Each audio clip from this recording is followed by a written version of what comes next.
మనం NTPC green తీసుకొచ్చాం, BPCL project తీసుకొచ్చాం, విశాఖపట్నంలో డేటా సిటీ ఏర్పాటు చేస్తున్న ఆసిలర్ Mittal Nippon steel AMNS project కూడా అధ్యక్ష మన ప్రభుత్వం తీసుకొచ్చింది అధ్యక్ష. టాటా పవర్ పెద్ద ఎత్తున ఈరోజు రాయలసీమలో రెన్యూబుల్ ఎనర్జీలో పెట్టుబడులు పెడుతున్నారు.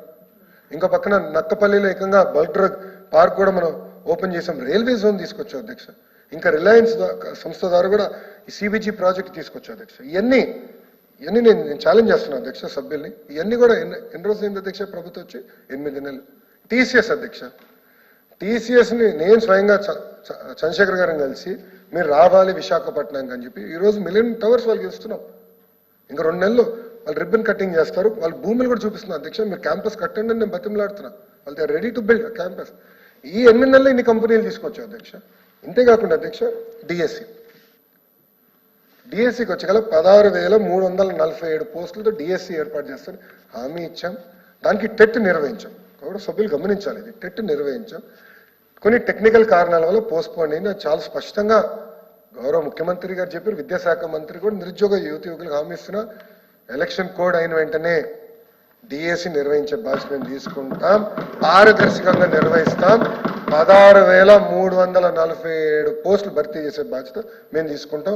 గౌరవ ఎమ్మెల్సీ గారు నన్ను అడిగారు ఈ అకాడమిక్ ఇయర్కి మీరు చేయాలి అని, ఆయన నాకు డైరెక్షన్ ఇచ్చారు. నేను ఆ డైరెక్షన్ స్వీకరిస్తున్నా. ఈ అకాడమిక్ ఇయర్కి వీళ్ళు ఉపాధ్యాయులు వస్తారు సార్. ఎందుకంటే విద్యాశాఖ గురించి కూడా 2 మాటలు మాడతా, అప్పుడు నేను చెప్తాను ఎందుకు ఇది కీలకమైందని. అంతేకాకుండా అధ్యక్ష ఈజ్ ఆఫ్ డూయింగ్ బిజినెస్ నుంచి ఇప్పుడు స్పీడ్ ఆఫ్ డూయింగ్ బిజినెస్కి వెళ్ళాం అధ్యక్ష.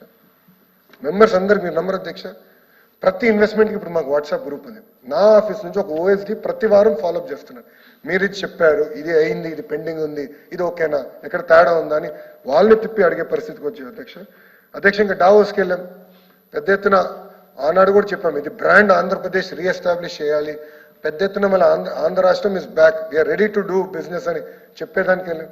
అక్కడ అందరూ అడిగేది ఒకటే అధ్యక్ష, మాజీ ముఖ్యమంత్రి గారు మళ్ళీ అధికారంలో రాకుండా గ్యారంటీ మీరు మాకు ఇస్తారా, అప్పుడే మేము వస్తాం.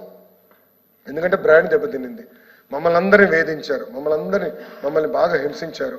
ఆ గ్యారంటీ మీరు ఇస్తే మేము వస్తామని చెప్పే పరిస్థితి వచ్చారు అధ్యక్ష. అందరు నన్ను అడిగారు అధ్యక్ష. It is matter of record, నా మినిట్స్ నోట్స్లో ఉంది అధ్యక్ష.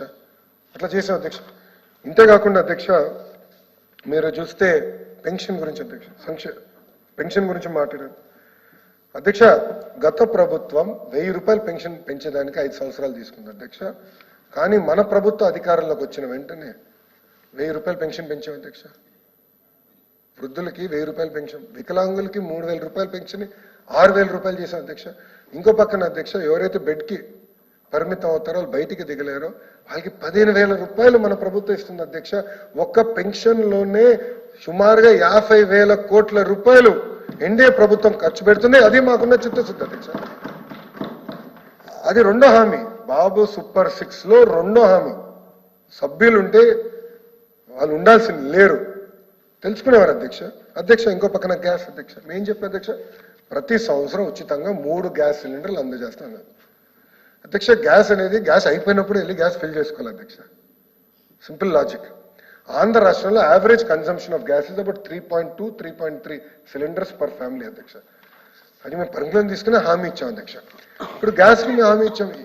ఈ రోజుకి 1,00,000 కోటి కుటుంబాలు సిలిండర్స్ ఉచితంగా తీసుకున్నారు అధ్యక్ష. 1 కోటి కుటుంబాలు. ఏమైనా టెక్నికల్ లోటుపాట్లు ఉంటే చెప్పండి, ఎందుకంటే నాకు కూడా వచ్చింది. మాకు ఆధార్ అనుసంధానం అవ్వలేదు, దానివల్ల మాకు డబ్బులు పడలేదంటే ఇమీడియట్ కరెక్ట్ చేశాం అధ్యక్ష. ప్రతి వ్యక్తికి అంటే ఎవరు అర్హులు ఉన్నారో వాళ్ళందరికీ ఉచితంగా గ్యాస్ సిలిండర్లు 3 ఇవ్వాలనేది మా ప్రభుత్వం నిర్ణయం తీసుకున్న అధ్యక్ష. దానికి కట్టుబడినం, తప్పనిసరిగా చేస్తాం అధ్యక్ష. ఇంకో పక్కన అన్నా క్యాంటీన్ అధ్యక్ష. బొత్స గారు వెళ్ళిపోయారు అధ్యక్ష. ఆయన మున్సిపల్ అడ్మినిస్ట్రేషన్ శాఖ మంత్రిగా చేశారు. ఆయన ఇక్కడ కూర్చున్నారు, నేను అట్టు కూర్చున్నా. ఆనాడు ఏం చెప్పారు ఆయన మూసేసినప్పుడు? అక్టోబర్ నవంబర్ కల్లా ఓపెన్ చేస్తాం, నథింగ్ టు వరీ అని చెప్పారు. నాకు హామీ ఇచ్చారు అధ్యక్ష. కానీ రికార్డు తీయండి అధ్యక్ష. అక్టోబర్ నవంబర్ కల్లా మేము ఓపెన్ చేస్తాం. 5 సంవత్సరాలు పట్టించుకోలేదు. అన్నం పెట్టి అన్న క్యాంటీన్ మూసేశారు అధ్యక్ష. కానీ మన ప్రభుత్వ అధికారంలోకి వచ్చిన వెంటనే 204 అన్న క్యాంటీన్ తిరిగి మళ్ళీ ప్రారంభించారు అధ్యక్ష. మళ్ళీ కౌన్సిల్ సాక్షిగా నేను చెప్తున్నా అధ్యక్ష, తల్లికి వందనం, అన్నదాత సుఖీ భవ ఏప్రిల్ మే మాసంలో మేము అమలు చేస్తున్నాం. నో డిబేట్, నో డిస్కషన్, అమలు చేస్తున్నాం అధ్యక్ష. ఇన్ని మాటలు మాట్లాడారు వాళ్ళు.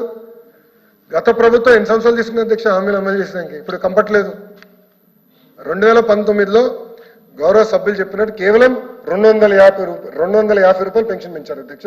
మిగతా కార్యక్రమాలని 2020 ఏప్రిల్ మే ఆ టైంలోనే అమలు చేశారు అధ్యక్ష. మేము అమలు చేస్తామని చెప్తున్నాం, అంటే ఎలాంటి డౌట్ అవసరం లేదు.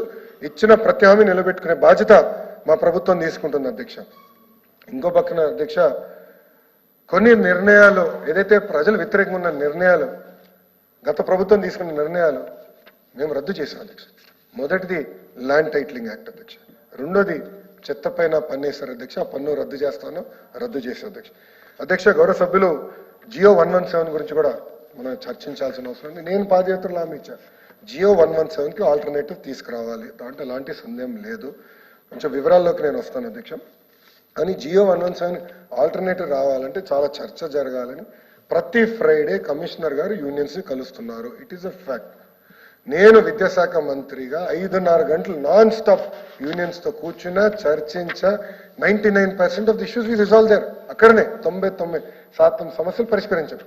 బొత్స గారు ఈ రోజు లేరు ఇక్కడ, హౌస్ లో వెళ్ళిపోయారు, జంప్. ఆయన ఉంటే అడుగుంటారు, మీరు ఎన్నిసార్లు కూర్చున్నారు యూనియన్స్ తో.